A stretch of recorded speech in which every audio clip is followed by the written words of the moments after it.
I think now it's time. For speakers, right? Because you're not here to listen to us. Or are you? No. No, better not. Better not. We don't have so much to say. But there's people that have something to say, and our next speaker, we talked about it before, and we weren't sure what to say. I mean, have you seen this person? Do you know him? Who that is? You know him? Oh, wow. Well, I guess there's no introduction necessary. It is Sebastian Kurfürst.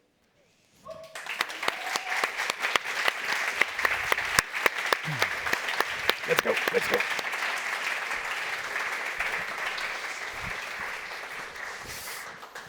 Hi, everybody. I'm glad to be on stage again. So I hope you had a good party, and I thought I'll do the hangover talk so we have some more time to become awake. I was in bed at 3 a.m. or something, and there were still a few people outside, so I hope you had a good party. Yeah. All right, so my talk is about debugging in EOS 9. Debugging is actually a thing which I have spent a lot of time throughout the last years, and I thought it would be useful to condense some of the tools we developed, some of the approaches we developed, some ways to think about that, and condense it into a talk. And actually, this talk has like 2 parts. The one is that my clicker is not working. No, the one is that we want to talk about existing solutions in the NEOS ecosystem. So that is probably some kind of refresher. That's a good start for the morning. And the second part is specifically about new tooling in NEOS 9. And so let's first go through the existing solutions in the NEOS ecosystem. So if you want to debug something, what's the first thing you usually do? Can you just shout it in? What do you do? Yeah! Is he the only one doing WADAMP? WADAMP die, also a good one, yeah, that's true. Logging to a temporary, oh, that's advanced level already, yeah, that's true. But actually, yeah, that's true. So it's dumping something just to see if the code is executed to die at a certain point. I mean, not literally, but just in the request, luckily, so we can respawn easily.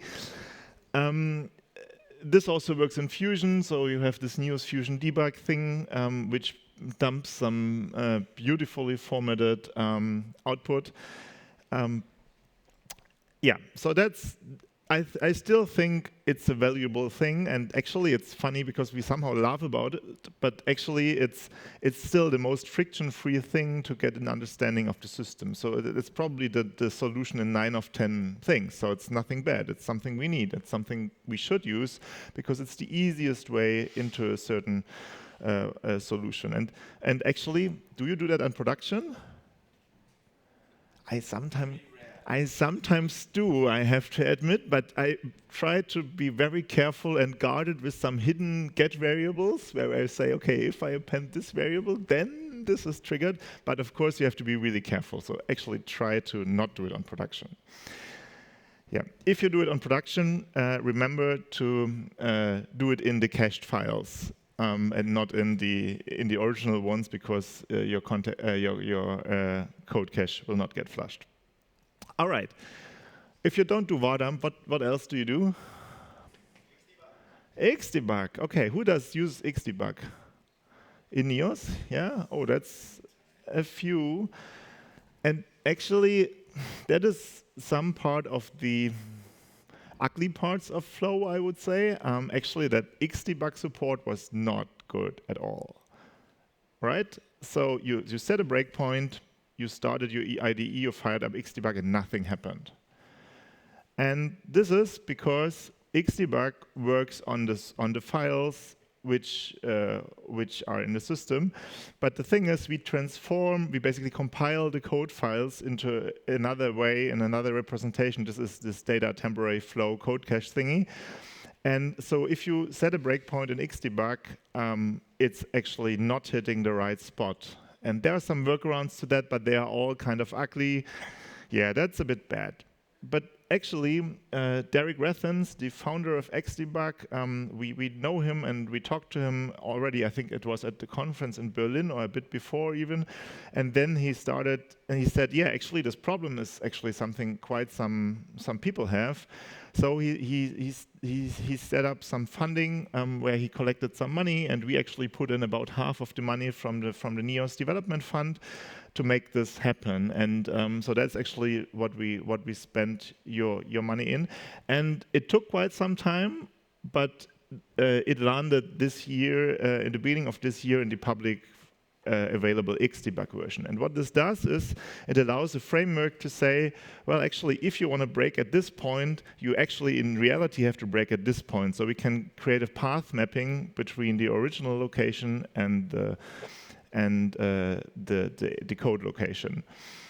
And this means breakpoints work, just the way you expect them to be. And you still need a bit of config for that in NEOS 8.3 and 9.1. So because it's a small it's a small change. It's some kind of feature we sneaked in. So actually, you need to enable this Xdebug path mapping because we just want to be sure that it works really rock solid. So we don't just want to enable it by default in the old versions. And for NEOS 9.2 and up and more, actually, it's automatically active by then. We are still tuning the system, so please give feedback if you try it out. It's something we are also actively starting to use in our projects. And yeah, and it's a great step forward. And it actually, yeah, it means that to debug, you just need to click this little button in PHP Storm, and then things start to work. Okay. So let's focus on something else, which is performance. Does anybody know SPX? Just a few, okay. So SPX is a tool for flame graphs, and it's a good tool to analyze performance. So I'll show how this works. And there's some kind of tooling which we call DryDoc. It's an open source tool I created a few years ago, which eases the installation of these debug toolings into existing Docker containers. So that means you can have a running container and the system. I'll show you. We'll just try it out. So I'll just run DryDoc SPX and then give it the container name NEOS. And what it does, it downloads the extension, it compiles it in the container, it enables it on the right position, sets some settings, and restarts PHP FPM, and at the end gives out some output so you can directly enter the UI. And if you click this profiler UI URL at the bottom, you're greeted with a web page where you can enable the usage. And then if you do some requests, they actually appear at the bottom of this list. And actually, these lines are clickable at the bottom. That's a bit hard to see, obviously, but still. And I'm going to show you what happens when I click that. So let's see, nothing. Now I click it. So it takes a lot of data and analyzes it. We are talking about 500,000 function calls right now. And at the end, we end up with this user interface. We have a timeline at the top. We have the stack trace from top to bottom. We can filter this down timing-wise. We can have a search box for filtering. We can really understand what has actually happened. And on the left, we see basically the most used functions. On the right, we see a thing called a flame graph. I'll just explain that in a second what this is. So you see it's at least pretty fancy, and if you want to impress some of your customers, just open this UI and they will not have a clue what they're looking at, but they will be very impressed. So yeah, who knows what a stack trace is? Yeah, okay, pretty much all of you, right? So a stack trace is basically the way from the root of the application towards your function you're currently calling, all the methods which have been called. And the stack trace is basically like a piece of layers stacked on top of each other. And at the top, basically the stack goes from top to bottom, and this is what you see at the top is actually really the timing. What the system actually does, it collects a stack trace every, I don't know, millisecond or even more at every function call, and then we can analyze it by time. But the thing is, we cannot only analyze it by time, but we can also just look at what is the most used functions, the functions where most time has been spent on. This is on the left. And on the right is a thing called a flame graph. Does anybody know what a flame graph is? OK. So as I said, in the top, it's actually ordered from beginning, time-wise, from beginning to end. And sometimes the problem is not a single call to a function which takes a long time, but it's actually that a certain function is called again and again and again, let's say in a loop 1,000 times. And in the top, you will not identify this function in the top view because it's just sprinkled again and again and again across many invocations. And the flame graph has no time indication. What this does, it's basically a group by stack trace. So that means we group all the stacks from the top, which have the same stack trace together, and sum them up step by step. And this way, we get an understanding what accumulated time actually things are doing. And so we see in this case, for instance, we see that like this part is half of the time roughly, and this is also half of the time roughly. And it could be, but still it could be that this function is actually called 1,000 times, for instance. So we pretty easily can identify where my bottlenecks are and which functions I need to look at. So that's a really powerful tool. And it's actually very useful in many occasions when you have to look at performance data. OK, so we remember there's a cool PHP extension that actually also doesn't only work in Neos. It's just a standard PHP extension. You can just use it anywhere. All right, we also have some Neos-specific tools. Who knows the tool called Plumber? Just a few, OK. So that's actually a development performance tool I created like 10 years ago or something, but it's still maintained, and I personally use it from time to time, and it still works, and it's updated for version 8 and version 9. And it actually has been simplified quite a lot like half a year ago, so it's easier to install. Beforehand, there were 2 packages, now there's only 1, and so on. But it still looks pretty techy, this UI. What you see here actually is it records some traces for every request which is happening. And you see at the top a way to filter the requests down, and at the top and the bottom you see the request list. And this is all interactive, so that means on the top diagrams you can select some pieces, you can select the slowest requests or the fastest requests, and this way you can basically understand a bigger amount of requests, how they went. This is a development tool, by the way, so it has some features to run it on production, but that you have to be a bit more careful about the data you collect. So for every request, there are like 3 sections there. We have these kind of debugging modes, which I'm going to show in a second. You have some way to tag requests. So you just click into this empty space, and then you can hand out some tags. And this is especially useful with this feature at the bottom, remove all untagged profiles. So I usually use that to collect like a baseline. You know, I do 3 requests beforehand, and then I pick 1 representative request, which is like average for before any optimization. Then I do some changes. Then I do another set of requests, and then I have just 2 requests in the list here. Remove all the rest, and this way, this helps me to keep focused if I do a lot of performance optimization step by step, just to keep on track and to understand if things actually go really faster or not. Yeah, and then you can also, with this 1 and 2, you can compare, you can select 2 requests for comparing them in a timeline. So what the system does, it actually has some trace points inserted into Neos at specific points, and it collects timing information, it collects context information, like what controller has been called, what database query has been done, how much memory has been used. This is this fancy line in the background. This is actually the memory usage of the request here. So you can get a good overview where things are actually spent.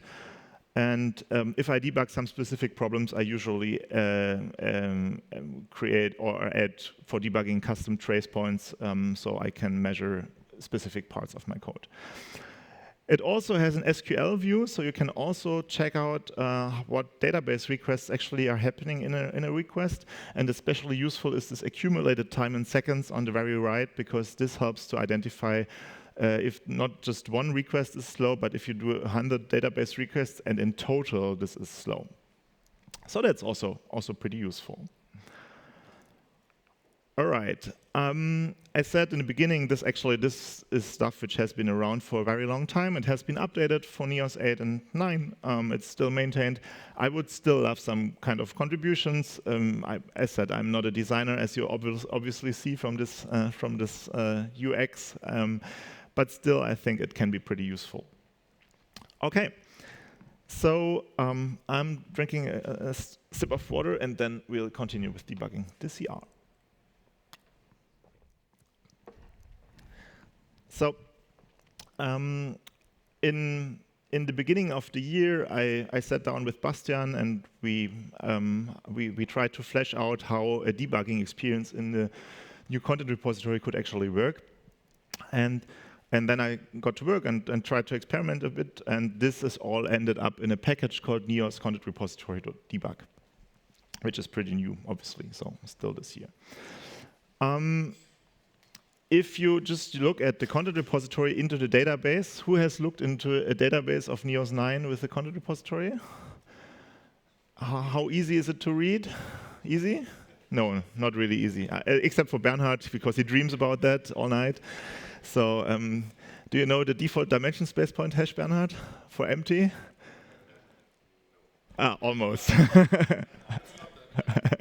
OK, so if you look at the database, there's just a few things you need to be aware of. So the first thing is that the CR default events table, this is the source of truth. This is actually what the system remembered about your state.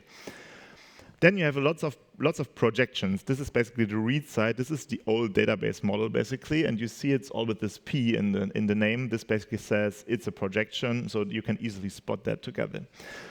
And if you want to look at the code, actually the next part identifies where in which package created this projection. So this is the content graph, and this is part of Neos core. And then in the end, we have the CR default subscription. This is basically tracking how far are these projections. So is everything working? So some kind of metadata information. And as you already said, it's pretty hard to read that because it's pretty indirect. It's pretty, well, I mean, you really need to understand quite well how things are going. And the problem is these things don't have any database indices or database constraints, so to speak.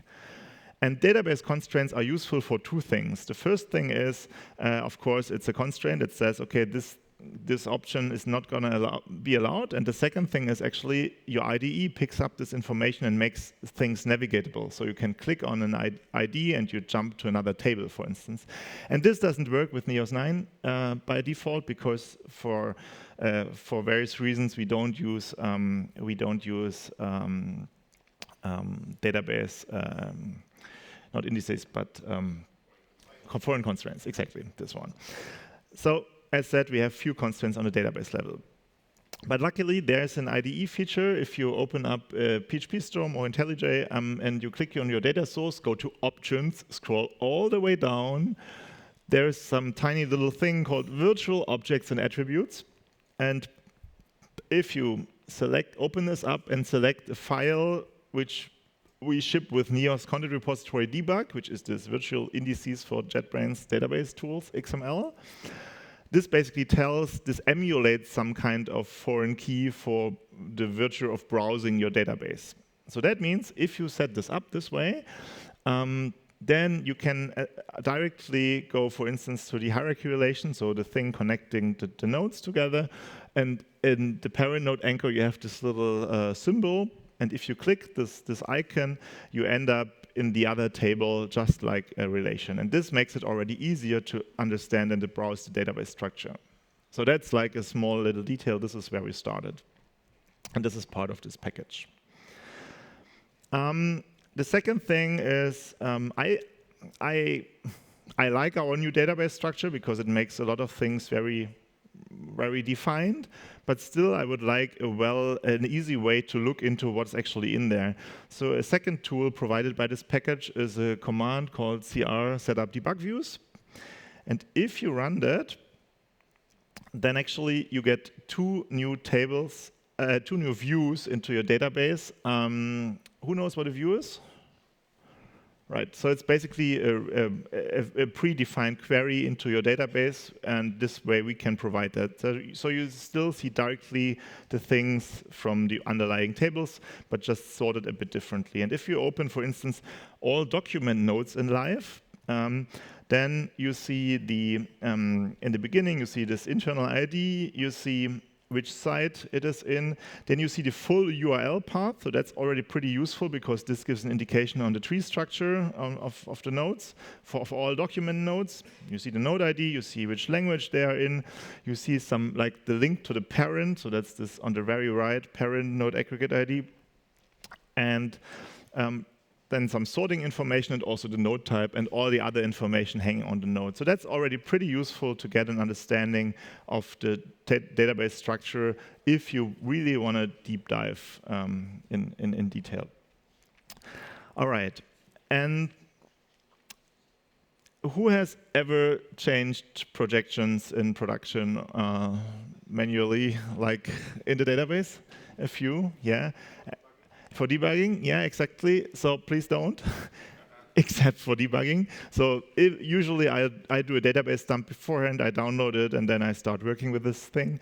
But it's sometimes useful to understand if there's a problem in the underlying code or not. But actually, Neos is not meant, or any event source system is not meant in a way that you only update the read side, but you need to change the system with events properly, basically. But still, for figuring out where things go wrong, it can be pretty useful.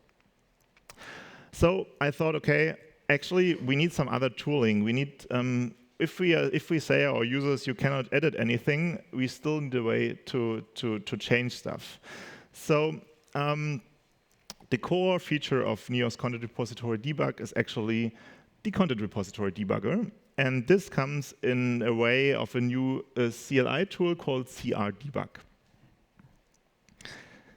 And my voice is a bit rusty after yesterday. So what is CR Debug? It's a command line tool. If you press that, you see a UI looking like this. And I'll explain that in a bit. So basically, at the top, you have some kind of history, just like you're used to in your console. So it's basically optimized in a way that you can easily copy-paste stuff out and put it into an issue or share it with your colleagues on Slack, share it with the Neos team on Slack. So it's basically, if you do some debugging steps, it's basically recording all of these debugging steps and giving that as a way to communicate that. And the big thing on the bottom is actually the tool selection. So this system has lots of built-in tools which you can use one by one, and this way you basically do a debugging step and another debugging step, and you can explore the system interactively. And I'm going to show in a second what this looks like. So let's just quickly go through the tools. So on the left, we have some tools to choose a workspace, for instance, and to set a dimension. We have some node-related tools in the second column, like selecting which node to use, either by UUID, or you can use a document tree and then pick one. You can navigate up the tree. You can read properties. You can go through references to other nodes, and this way you can basically navigate your system pretty easily. Then we have content repository-based commands or tools I'm going to show in a bit, and event-based tools and other. That's just the Resterampe. And what I usually, it's not yet perfectly grouped, but what I usually do now when I debug a problem, I'm always thinking about, okay, actually, do we need a tool for debugging that easier so that it's easier the next time we hit this problem? And one example of this is actually something called, in the workspace module I skipped over, which is called simulate partial publish.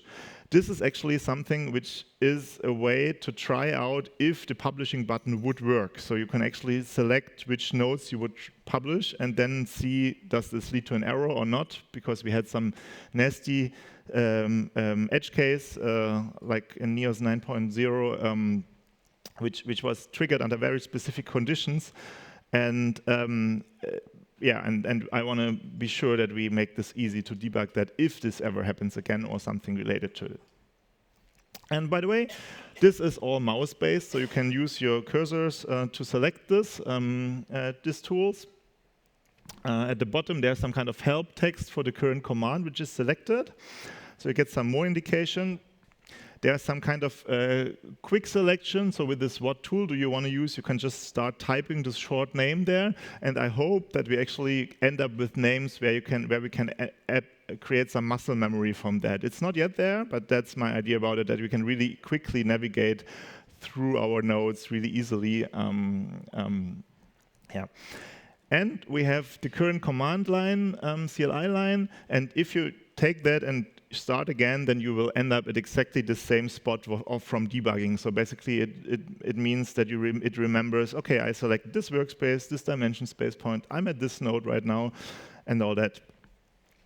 And yeah, maybe I need to explain just this small idea how this works. Yeah, I think this is coming right now. And then we have this required context for selected command. We can ignore that for now. So how does this debugger work from the philosophy side? It's basically meaning we have our tools, and the tool can sometimes modify a thing called context. I pretty dislike the word context, but I didn't come up with anything else. And the context is basically the point in the system where you are standing right now and where you're looking around in the system. So if I set the workspace, the context is then workspace equals live, for instance. If I then set the dimension, the workspace equals live stays in the context, but I get, for instance, dimension equals DE. And then I usually select the node, either because I have a UUID from a stack trace somewhere, or I have a tree selection where I can just pick one document node I want to use.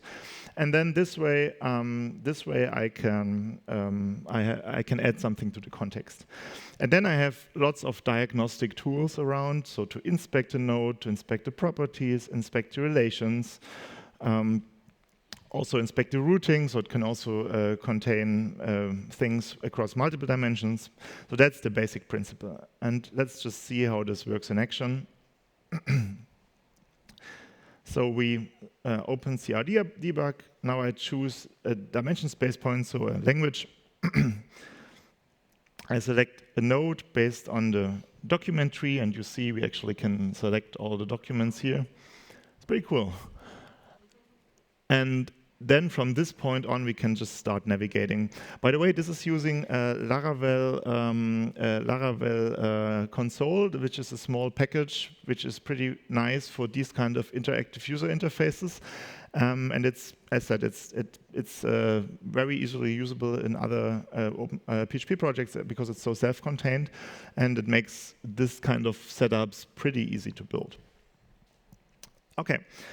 So I'm going to run through some of the more advanced tools now, and I hope you have a basic understanding how it works.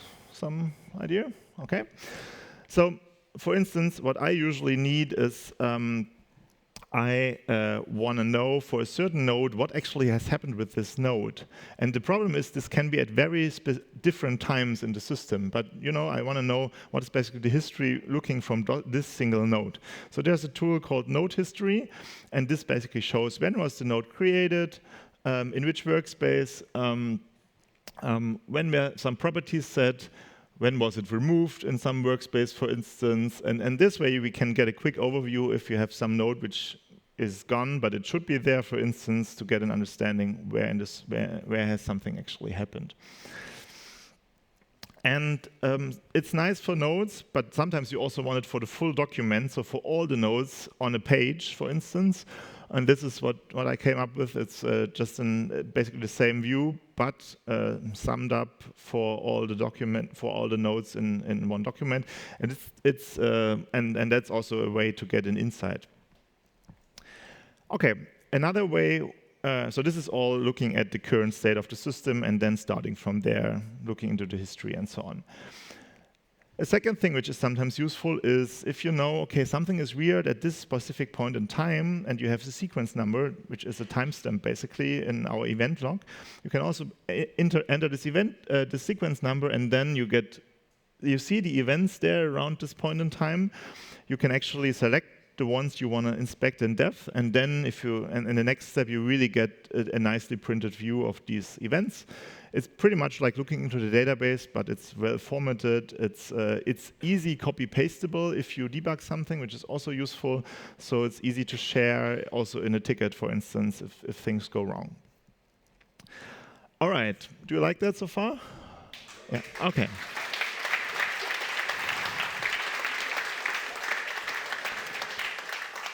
Okay, there's some more. I usually try to avoid changing my core content repository also on debugging, because I want to iterate quickly, right? I want to experiment something, I want to try out something, and I want to see if a fix actually worked. And the system has a few tools built into that. So for instance, there's a tool called CR-copy, which can create a new instance of my content repository by copying the tables over. So I have a scratch space I can experiment with. So let's try that. CR-copy. I enter a name like test. Oops.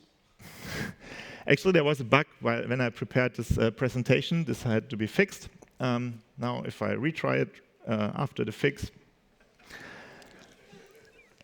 it should work. Yeah, try again.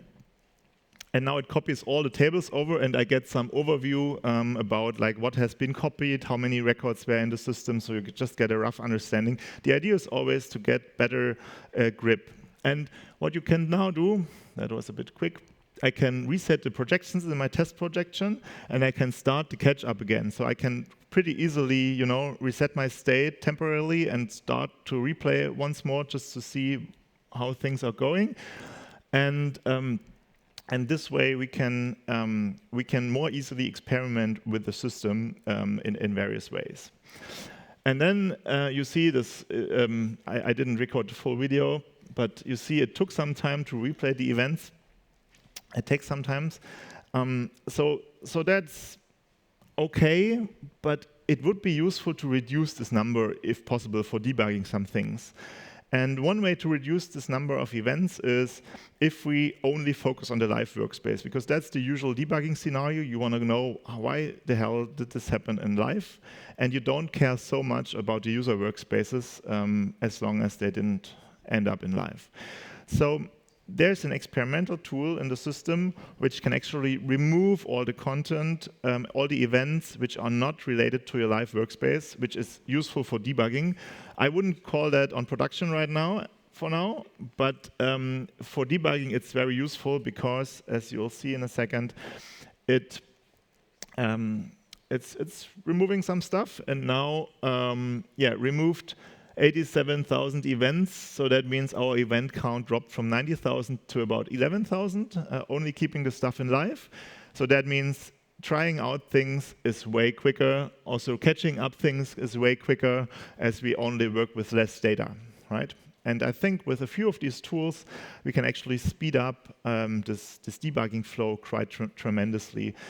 Sometimes it's also useful to focus only on certain types of events. This kind of filtering is not yet implemented, but if anybody needs it for some debugging session, then we can very easily add this. So by the way, this is all extensible, so you can also ship your own tools in your packages, but it would be even better if you contribute, of course, to the core. So as said, this is all alpha.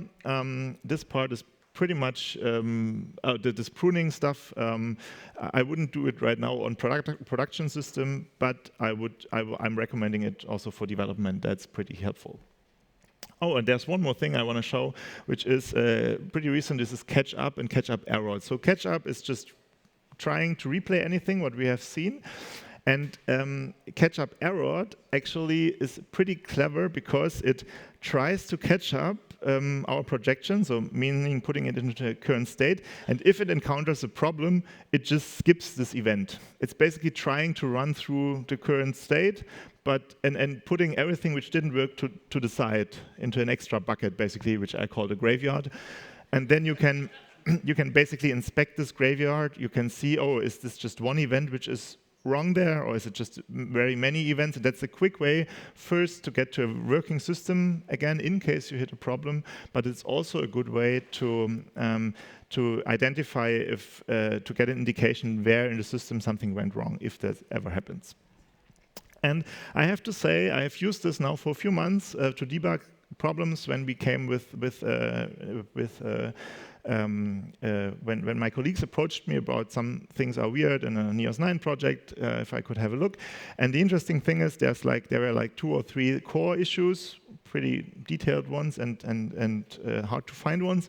But a lot of these issues were actually integration problems in our packages. And this is also good for us because it helps us to make this boundary between the core and the rest of the system more clear, more explicit, make it more easy to tell you, hey, okay, there's something wrong, not in the core, but in this package in a certain way.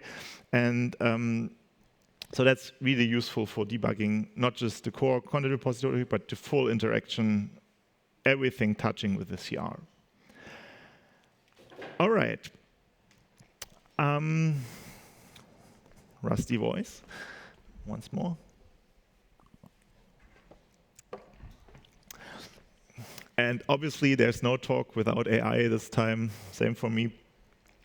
So you can actually install 2 new packages, NEOS from the community, NEOS and Flow MCP. This is the one I tried it out with right now. If you do that, we can try to hook this into Claude or any AI tool. Which one do you use? Claude. Okay. Yeah, we also use Claude. I had a problem using Claude initially because I don't know if you know that Claude is pretty restrictive what it actually starts to run, but it's pretty lax related to where it actually can look for information. So that means it doesn't only look into your current folder, but it can also break out of that. It can basically read any file in your file system. SSH keys. Don't, but would be possible. And actually, this is why we decided to not let this run unguarded on our developer machines, because there are some very, I don't know, Kubernetes credentials, SSH keys, AWS credentials lying around in some files, and I don't want Claude to read that in any way. So as a small aside, we actually created a wrapper which is called Claude Safe. If you want to know more about that, there's a blog post about it. It's all open source. It's basically built on a very little known framework in Mac OS, which wraps Claude or which can create policies for running programs. So you can actually say you're only allowed to read these files. You're not allowed ever to read an end file. You're not ever allowed to read an SSH key file, for instance. And what we provide, and this is done by Agent Safehouse. It's an open source project, and we basically create a wrapper for us with our defaults and our tooling. And if you want to know more about that, I can very much recommend that. As said, it's all open source. It only works for macOS, but still, this has given me a lot more confidence to give the AI tool more permissions, because I know it will never break out of the current working directory. And this way, I can very easily guide the system, and I know it will never do any, I don't know, any connection to a local server. It will never read files not prohibited by the policy, and so on. And you can also configure that and relax the restrictions if you need that. So if you install this package and you add NEOS or this site as an MCP server in Claude, then actually you see there's this connected thing when you type /MCP. So that's the connection between this UI and my local NEOS instance. And if I now do that, I can actually start chatting with the system. I can basically say, give me an overview about used references to something which is like a case study. And I just give it a hint that it should use the MCP server. And now it tries to find out what actually is around, and it finds that there's this, this tool. And now it figured out, I need to set a workspace, so it used this choose workspace tool. And this is the internal format, but basically, yeah, it sees there's a node type explorer around now. It needs to set the dimension and explore the node types related to case studies. Now it checks the node types. It gives a long list. And it figures out, oh, case studies is actually something like practical examples, Praxisbeispiele probably. And now it checks how they are structured and if they have references.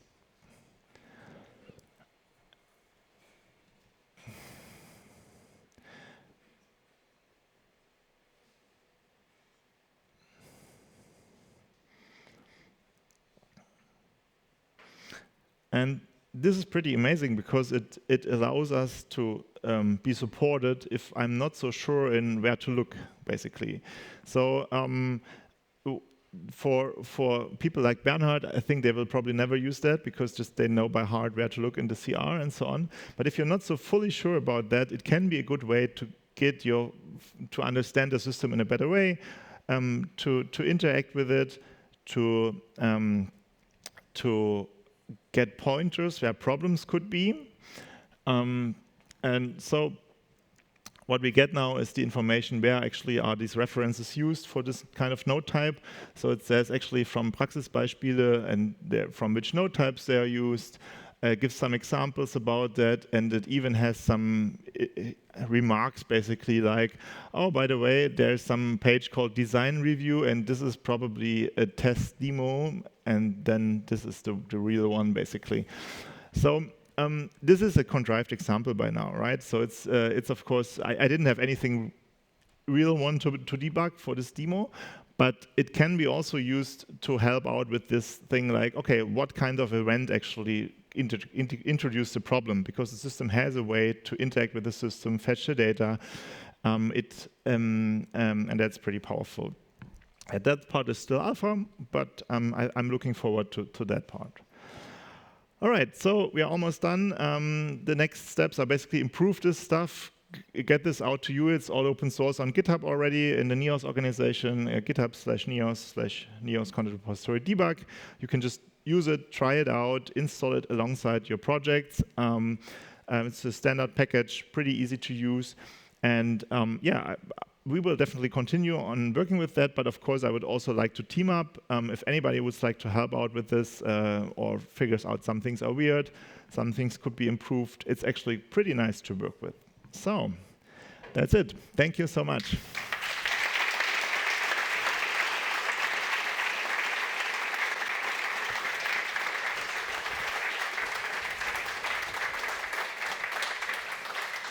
Thank you, Sebastian, for this inspiring talk. And I'm not only me saying that, but also the comments for this talk say that people are raving about the tools you showed.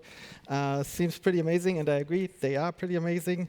There's one request, though. Could you add node repair, maybe as a Easter egg to the tool?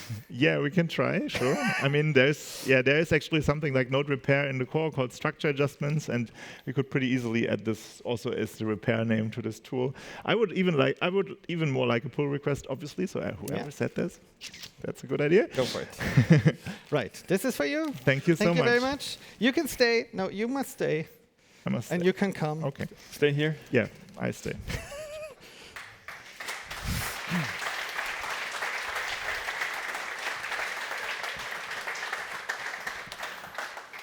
So before we go into the next talk, just very quickly, because of time constraints. The first thing, this conference is organized mainly by 3 very important people, and because one of them is not going to be there this afternoon. We have to say thank you now. So, Jürgen, please come on stage. And is Marika here? No.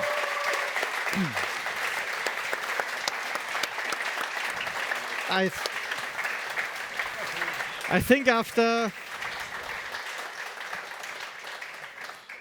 all the stress of organizing, Marika had a really good time yesterday and has a well-deserved rest right now. So I guess extra claps for her.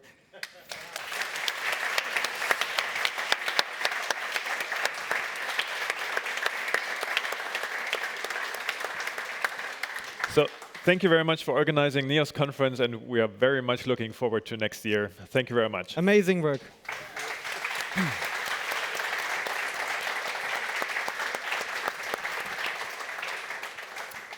Now, before we go into the next talk, just a quick reminder. If you're leaving today and you have not yet checked out, please do that now.